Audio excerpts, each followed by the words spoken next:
ನಮಸ್ತೆ ರೈತ ಬಾಂಧವರೇ. ನಾನು ಅಲಂಕಾರು ಶರವೂರು ಭಾಗದಲ್ಲಿ ದಯಾನಂದ್ ಅವರ ಒಂದು ತೋಟದಲ್ಲಿದ್ದೀನಿ. ಇದಕ್ಕೊಂದು ಕಳೆದ ಒಂದು 5 ತಿಂಗಳ ಹಿಂದೆ ನಮ್ಮ ಒಂದು ಸಾವಯವ ಗೊಬ್ಬರದ ಒಂದು ಟ್ರೀಟ್ಮೆಂಟನ್ನು ಕೊಟ್ಟಿದ್ವಿ. ಇಲ್ಲಿ ಒಂದು ಗಿಡನ ತೋರಿಸ್ತೀನಿ. ಕಂಪ್ಲೀಟ್ ವೀಕ್ ಆಗಿರುವಂಥ ಗಿಡ. ಲಾಸ್ಟ್ ಟೈಮು ಕೂಡ ಒಂದು ವಿಡಿಯೋದಲ್ಲಿ ತೋರಿಸಿದ್ದೆ ನಾನು. ಹೇಗಿದೆ ಅಂತ ಹೇಳಿದರೆ, ಇದು ಕಂಪ್ಲೀಟ್ ಗರಿ ಹೋಗಿರುವಂಥ ಇದು ಇವಾಗ ವ್ಯತ್ಯಾಸ ಕಂಡುಕೊಂಡಿರೋವಂಥ ತುಂಬ ವ್ಯತ್ಯಾಸವನ್ನು ಕಂಡುಕೊಂಡಿದೆ. ಅಂದರೆ 100% ರಿಸಲ್ಟನ್ನು ಬಂದಿರೋವಂಥದ್ದು. ಗರಿಗಳು ನೋಡ್ಬೋದು ಎಷ್ಟು ಚೆನ್ನಾಗಿ ಬಂದಿದೆ, ಹೊಸ ಗರಿಗಳು ಬಂದಿರೋದು ಅಂತ ಹೇಳಿ. ಹಳೆ ಗರಿ ಜೋತು ಬಿದ್ದಿದೆ, ಹೊಸ ಗರಿ ನೋಡ್ಬೋದು ನೀವು ಹೇಗೆ ಬಂದಿದೆ ಅಂತ ಹೇಳಿ. ಅದೇ ರೀತಿ ಈ ಸಲ ಎಲ್ಲ ರೈತರಿಗೂ ಕೂಡ ಫಸಲು ಸ್ವಲ್ಪ ಕಡಿಮೆ ಇದೆ. ಆಮೇಲೆ ಈ ವಿಪರೀತವಾದ ಬಿಸಿಲು ಬಂದಿರೋದ್ರಿಂದ ಕಾಯಿ ಉದುರುವ ಸಮಸ್ಯೆ ಎಲ್ಲರಿಗೂ ಕೂಡ ಇದೆ. ಇವರ ತೋಟದಲ್ಲೂ ಕೂಡ ಇದೆ. ಇಲ್ಲಿ ನೋಡ್ಬೋದು ಹೊಸ ಗರಿ ಯಾವ ರೀತಿ ಬಂದಿದೆ ಅಂತ ಹೇಳಿ. ಈ ಎಲ್ಲ ಗಿಡಗಳನ್ನ ನಾನು ಮೊದಲ ವೀಡಿಯೋದಲ್ಲಿ ತೋರಿಸಿದ್ದೆ ಹೇಗಿದೆ ಅಂತ ಹೇಳಿ. ಇವಾಗ ಅದ್ಭುತವಾದ ಒಂದು ಬದಲಾವಣೆಯನ್ನು ಕಂಡುಕೊಂಡಿದ್ದಾರೆ ಇವರು. ಹಸಿರಾಗಿ ಬಂದಿದೆ ಗರಿಗಳು. ನೆಕ್ಸ್ಟ್ ಬರುವಂಥ ಇಲ್ಲಿ ನೋಡ್ಬೋದು, ಈ ಗಿಡನೂ ಕಂಪ್ಲೀಟ್ ವೀಕ್ ಆಗಿತ್ತು. ಇವಾಗ ವ್ಯತ್ಯಾಸವನ್ನು ಅವರು ಕಂಡುಕೊಂಡಿದ್ದಾರೆ. ಹಾಗೆಯೇ ಹೊಸ ಗರಿಗಳು ಬಂದಿರೋದು ಕಂಪ್ಲೀಟ್ ಬದಲಾವಣೆ ಬಂದಿದೆ, ಹಸಿರಾಗಿ ಬಂದಿದೆ. ಮತ್ತು ಚುಕ್ಕಿ ರೋಗ ಈ ಸಲ 70 to 80% ಕಡಿಮೆ ಇದೆ, ಮೊದಲಷ್ಟು ಇಲ್ಲ. ಕೆಲವೊಂದರಲ್ಲಿ ಫಸಲು ಚೆನ್ನಾಗಿದೆ, ಕೆಲವೊಂದರಲ್ಲಿ ಕಾಯಿ ಉದುರುವ ಸಮಸ್ಯೆ ಇವರಿಗೂ ಕೂಡ ಇದೆ ಅಂತೆ.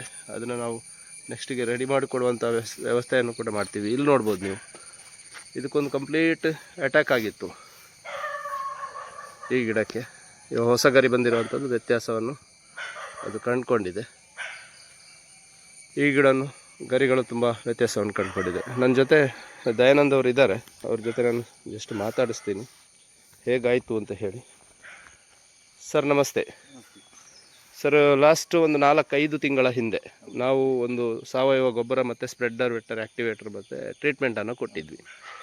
ಹೇಗಾಯಿತು ಸರ್? ಬದಲಾವಣೆ ಯಾವ ರೀತಿ ಆಯಿತು? ಬಂದಿದೆ ಈಗ. ಗರಿಗಳ ಬದಲಾವಣೆ ಬಂದಿದೆ. ಫಸಲಲ್ಲಿ ಅಂತ ಹೇಳಿದರೆ ಹೋದ ಸಲ ಅಡಿಕೆ ಬೀಳೋದು ಸಮಸ್ಯೆ ಇದೆ. ಆದರೆ ಅಡಿಕೆ ಇತ್ತು, ಫಸಲು ಚೆನ್ನಾಗಿ ಬಂದಿತ್ತು. ಅಡಿಕೆ ಬೀಳುವ ಸಮಸ್ಯೆ ಬಿಸಿಲಿನ ಕಾರಣದಿಂದ, ವಿಪರೀತ ಬಿಸಿಲಾಗಿರೋದು. ಅದೇ ಮಳೆನೂ ಕೂಡ ಜಾಸ್ತಿ ಇತ್ತಲ್ಲ. ಮಳೆ ಕಡಿಮೆ ಇತ್ತು, ಜಾಸ್ತಿ ಅಲ್ಲ, ಕಡಿಮೆ ಆಗಿದೆ. ಮೋಡದ ವಾತಾವರಣ ಇರೋದ್ರಿಂದ ಹಿಂಗಾರ ಕರಟೋದೆಲ್ಲ ಇತ್ತು. ಇವಾಗ ಮದ್ದೆಲ್ಲ ಎಷ್ಟು ಸಮಯ ಆಯಿತು ಇವಾಗ ಬಿಟ್ಟು? 3 ಟ್ರಿಪ್ ಆಯಿತು. ನಮಸ್ಕಾರ. ಓಕೆ, ದಯಾನಂದ್ ಅವರ ತಂದೆ ಕೂಡ ನನ್ನ ಜೊತೆ ಇದ್ದಾರೆ. ಅವರ ಒಂದು ಮಾತನ್ನು ಕೂಡ ಕೇಳುವ. ಕನ್ನಡ ಬರುತ್ತಲ್ಲ? ತುಳು ಬರ್ಪುಂಡಾರಿಗೆ ತುಳು ಟೆಕೇನ್ಗ ಗರಿಕ್ಲೆಡ್ ಸೊಗೆಟ್ ಇರಗೆ ವಾರೀತಿ ವ್ಯತ್ಯಾಸ ತೋಜಿನಣ್ಣೆರೆ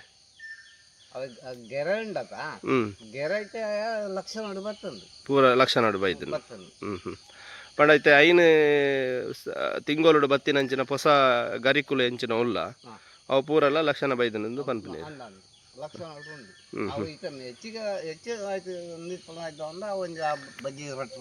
ಕಾಯಿ ಉದುರಿನ ಸಮಸ್ಯೆ ಸಾರಿ, ಇಲ್ಲಿ ಕಾಯಿ ಉದುರುವ ಒಂದು ಸಮಸ್ಯೆ ಇವರಿಗೆ ಇದೆ ಅಂತ ಹೇಳ್ತಾ ಇದ್ದಾರೆ. ಯಾಕಂತ ಹೇಳಿದರೆ ಇದು ತುಂಬ ಮಂದಿಗೆ ಈ ಭಾಗದಲ್ಲಿ ಅಂತಲ್ಲ, ಪ್ರತಿಯೊಬ್ಬರ ತೋಟಕ್ಕೆ ಹೋದಾಗಲೂ ಅವರಿಗೆ ಸಮಸ್ಯೆ ಇದೆ. ಅದನ್ನು ಒಂದು ಬದಲಾವಣೆ ಮಾಡಿ ಕೊಡುವ. 100% ನೆಕ್ಸ್ಟಿಗೆ ಅವರು ಜೀವಾಮೃತ ಎಲ್ಲ ಮಾಡಿದಾಗ ಅದು 100% ರೆಡಿ ಆಗುತ್ತೆ. ಅದ್ರ ಬಗ್ಗೆ ನಾನು ಮಾಹಿತಿನೂ ಕೊಡ್ತೀನಿ. ಥ್ಯಾಂಕ್ ಯು, ಧನ್ಯವಾದಗಳು ರೈತ ಬಾಂಧವರೇ.